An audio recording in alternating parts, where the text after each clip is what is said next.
আসসালামু আলাইকুম। এখন দেখবেন সংবাদ শিরোনাম। তেলের জন্য রাজধানীর পাম্পগুলোতে দীর্ঘ লাইন, আতঙ্কিত হতে মানা করলেন জ্বালানি মন্ত্রী। জেট ফুয়েলের দাম বেড়েছে ৮০ ভাগ। ঢাকা ট্রাফিক ব্যবস্থাপনার আধুনিকায়ন ও নতুন বাইপাস নির্মাণের নির্দেশ প্রধানমন্ত্রীর। ঋণের কিস্তি নিয়ে আইএমএফ প্রতিনিধি দলের সাথে বৈঠক। সংবিধান এবং জুলাই আকাঙ্ক্ষার অগ্রাধিকার নিয়ে বিএনপি জামায়াতের পাল্টাপাল্টি। অন্তর্বর্তী সরকারের প্রায় ২ ডজন অধ্যাদেশ সংসদে পাঠানোর সুপারিশ। জিজ্ঞাসাবাদের জন্য দিল্লি নেওয়া হয়েছে হাদি হত্যার প্রধান ২ সন্দেহভাজন ফয়সাল ও আলমগীরকে।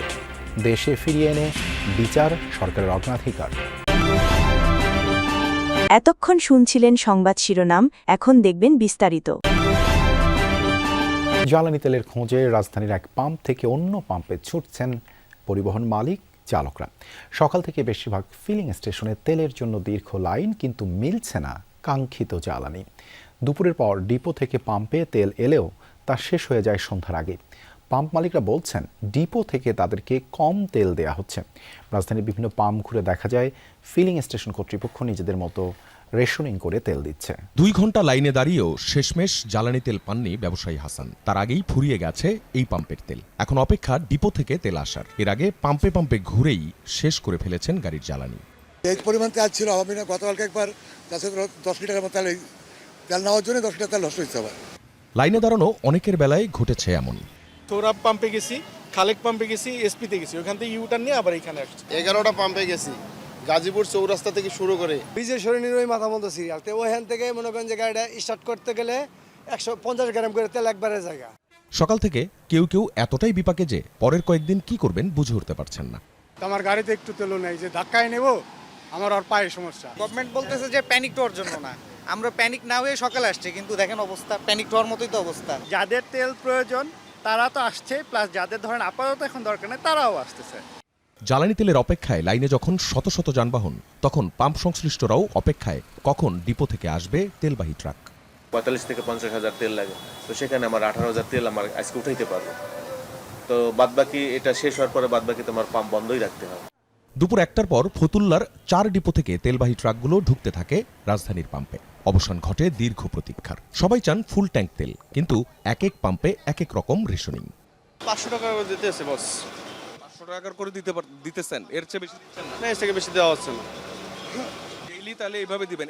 এইটা কি আপনারা নিজেরা সিদ্ধান্ত নিয়েছেন? এটা অফিস থেকে বলছে যে তেল তো কম, সবারই যেন অল্প করে সবার পৌঁছেই দেওয়া। ট্রাফিক ব্যবস্থার উন্নয়নে ঢাকার চারপাশে নতুন বাইপাস, শহরের ভেতরে ওভারপাস ও আন্ডারপাস নির্মাণের মতো বেশ কিছু পরিকল্পনা হাতে নিয়েছে সরকার। সচিবালয়ে প্রধানমন্ত্রী তারেক রহমানের সভাপতিত্বে ট্রাফিক ব্যবস্থাপনা নিয়ে অনুষ্ঠিত বৈঠকে যত্রতত্র বাস কাউন্টার অপসারণ ও 5টি আন্তজেলা বাস টার্মিনাল শহরের বাইরে স্থানান্তরের সিদ্ধান্ত হয়। বৈঠক শেষে স্বরাষ্ট্রমন্ত্রী সালাউদ্দিন আহমদ জানান, এপ্রিলের শেষে স্বল্প মেয়াদী পরিকল্পনা বাস্তবায়ন করতে পারলে এর সুফল পাবেন নাগরিকরা। ঢাকা যানজটের শহর, ঘন্টার পর ঘন্টা সড়কেই সময় পার। চলন্ত ঢাকা হয়ে পড়ে স্থবির, নষ্ট হয় নাগরিকের কর্মঘণ্টা। তীব্র জটে মানসিক ও শারীরিক অসুস্থতাও বাড়ে। এবারের নতুন রাজনৈতিক সরকার পদক্ষেপ নিচ্ছে যানজট নিয়ন্ত্রণে। ঈদের ছুটির পর প্রথম কর্মদিবসেই ঢাকা শহরের যানজট নিয়ন্ত্রণ ও ট্রাফিক ব্যবস্থাপনা আধুনিকায়নের লক্ষ্যে প্রধানমন্ত্রী তারেক রহমানের সভাপতিত্বে সচিবালয়ে মন্ত্রিপরিষদ বিভাগে সভা অনুষ্ঠিত হয়। প্রায় 3 ঘন্টার এই বৈঠকে যোগ দেন স্বরাষ্ট্রমন্ত্রী, সড়ক পরিবহন ও সেতুমন্ত্রী, ঢাকার 2 সিটি প্রশাসক, পুলিশের আইজি সহ ঊর্ধ্বতন কর্মকর্তারা। বৈঠক শেষে স্বরাষ্ট্রমন্ত্রী জানান, কর্মঘণ্টা যেন নষ্ট না হয় সেজন্য ব্যাপক পরিকল্পনা হাতে নিয়েছেন প্রধানমন্ত্রী। দেশীয় প্রযুক্তিতে ট্রাফিক সিগন্যাল অটোমেশনের পরিকল্পনার কথাও জানান তিনি। এপ্রিল মাসের শেষ নাগাদ মোটামুটি স্বল্প মেয়াদী যে সমস্ত পরিকল্পনা নেওয়া হয়েছে সেগুলোর বাস্তবায়ন করতে পারবো। তার ফলে ঢাকা শহরে যানজট সমস্যার অনেকটা নিরসন হবে স্বল্প মেয়াদে। তারপরে মধ্যমেয়াদী এবং দীর্ঘমেয়াদী পরিকল্পনাগুলো বাস্তবায়ন করলে আশা করা যায় এই আমাদের ট্রাফিক সিস্টেমের একটা ব্যাপক। ঢাকার 2 সিটির প্রশাসক জানান, ট্রাফিক সমস্যা সমাধানে কিছু বিষয় চিহ্নিত করে সমন্বিতভাবে তা সমাধানের উদ্যোগ নেওয়া হচ্ছে। ট্রাফিক সমস্যাটা যেটা আছে এগুলো কিছু কিছু পিন পয়েন্ট করেছেন, এগুলো সমস্যার সমাধান দরকার। অটোরিকশা আছে, এর মধ্যে মেন রাস্তায় ফুটপাথগুলো আছে, এগুলি নিয়ে বিস্তার আলাপ আলোচনা হয়েছে, আমাদেরকে টাইম ফ্রেম বেঁধে দিয়েছে। জুলাই যোদ্ধাদের দায় মুক্তি দিয়ে অন্তর্বর্তী সরকারের অধ্যাদেশ বহাল রাখা সহ প্রায় 2 ডজন অধ্যাদেশ সংসদে পাঠানোর বিষয়ে একমত হয়েছে সংসদীয় বিশেষ কমিটি। তবে গুম খুন প্রতিরোধ, পুলিশ কমিশন ও সুপ্রিম কোর্ট সচিবালয় সহ কিছু অধ্যাদেশে সংশোধনী দিয়েছেন বিশেষ কমিটিতে থাকা বিরোধী দলের সদস্যরা। জুলাই আকাঙ্ক্ষাকে প্রাধান্য দিয়ে সংবিধান অনুযায়ী অধ্যাদেশ পর্যালোচনার কথা বলেছেন আইনমন্ত্রী মোহাম্মদ আসাদুজ্জামান। তবে সংবিধানের চাইতে জুলাই চেতনাকে গুরুত্ব দেওয়ার দাবি জামায়াতের এমপি রফিকুল ইসলাম খানের। সংসদের প্রথম অধিবেশনেই অন্তর্বর্তীকালীন সরকারের করা 133টি অধ্যাদেশের বিষয়ে সিদ্ধান্ত নিতে চায় সরকার। সেজন্য সরকারি ও বিরোধী দলের সদস্যদের সমন্বয়ে 14 সদস্যের সংসদীয় বিশেষ কমিটি করা হয়। বুধবার সেই কমিটির প্রথম বৈঠক অনুষ্ঠিত হয় সংসদ ভবনের ক্যাবিনেট কক্ষে, যেখানে অধ্যাদেশ যাচাই বাছাই করা হয়। বৈঠকে সভাপতিত্ব করেন অ্যাডভোকেট জয়নুল আবেদিন। যোগ দেন স্বরাষ্ট্রমন্ত্রী সালাউদ্দিন আহমদ, আইনমন্ত্রী মোহাম্মদ আসাদুজ্জামান সহ কমিটির বেশিরভাগ সদস্য। বিরোধী দল থেকে ছিলেন এমপি মুজিবুর রহমান ও রফিকুল ইসলাম খান। প্রথম দিনের বৈঠকে 133টি অধ্যাদেশের মধ্যে 27টি নিয়ে আলোচনা হয়। জুলাই যোদ্ধাদের তাদেরকে সেই নামে অভিহিত করা হয়েছে। গণ অভ্যুত্থানে যারা নেতৃত্ব দিয়েছে, অংশগ্রহণ করেছে, সেই বিষয়ে ইনডেমনিটি দেওয়ার একটা বিষয় অধ্যাদেশ আছে। যেমন এইগুলোকে আমরা গ্রহণ করব। ফ্যাসিবাদী সরকারের সময়ে বিভিন্ন প্রতিষ্ঠানের নামকরণ করা হয়েছিল, তাদের নেতাদের নাম বিভিন্ন নামে, এগুলো বিলুপ্ত করা হয়েছে। এগুলো ইজিলি আমরা গ্রহণ করব। 27টি পর্যন্ত আজকে গিয়েছি। এর মধ্যে 4-5টা নেক্সট মিটিংয়ে আলোচনা হয়, পরবর্তী সময় আলোচনা হবে, আরও সংশোধন কি বলে বিয়োজন সহ। আর বেশিরভাগ বিষয়ে আমরা একমত হয়েছি।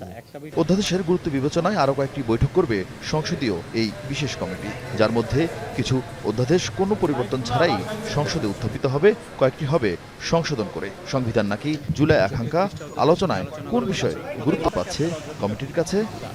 আমরা দুইটাকেই সমন্বয় করে এগিয়ে যেতে চাই।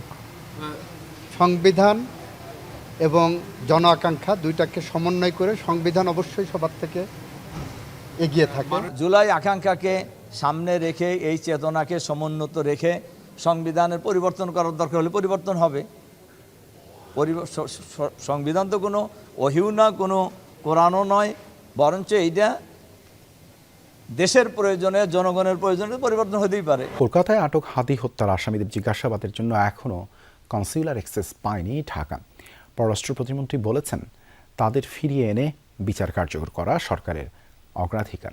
আর প্রতিবেশী দেশটি থেকে জ্বালানি আনার ব্যাপারেও সবুজ সংকেত মিলেছে বলে দাবি করেন তিনি। ইনকলাব মঞ্চের আহ্বায়ক প্রয়াত ওসমান হাদি হত্যায় সন্দেহভাজন ফয়সাল ও আলমগীরকে গ্রেপ্তারের পর 2 সপ্তাহে রিমান্ডে নিয়েছিল কলকাতা পুলিশ। তারপর দ্বিতীয় দফায় জেল গেটে আরও জিজ্ঞাসাবাদের জন্য তাদের দিল্লিতে নিয়েছে দেশটির গোয়েন্দা সংস্থা। আর ঈদের আগে তাদের ভারতে পালাতে সহায়তার দায়ে ফিলিপকে আটক করে জিজ্ঞাসাবাদ শুরু করেছে কলকাতা পুলিশ। ফয়সাল ও আলমগীর গ্রেপ্তারের পরপরই তাদের তথ্য যাচাইয়ে কনসুলার সুবিধা চেয়েছিল ঢাকা। 2 সপ্তাহ পার হলেও এখনো তার কোনো সুরাহা হয়নি।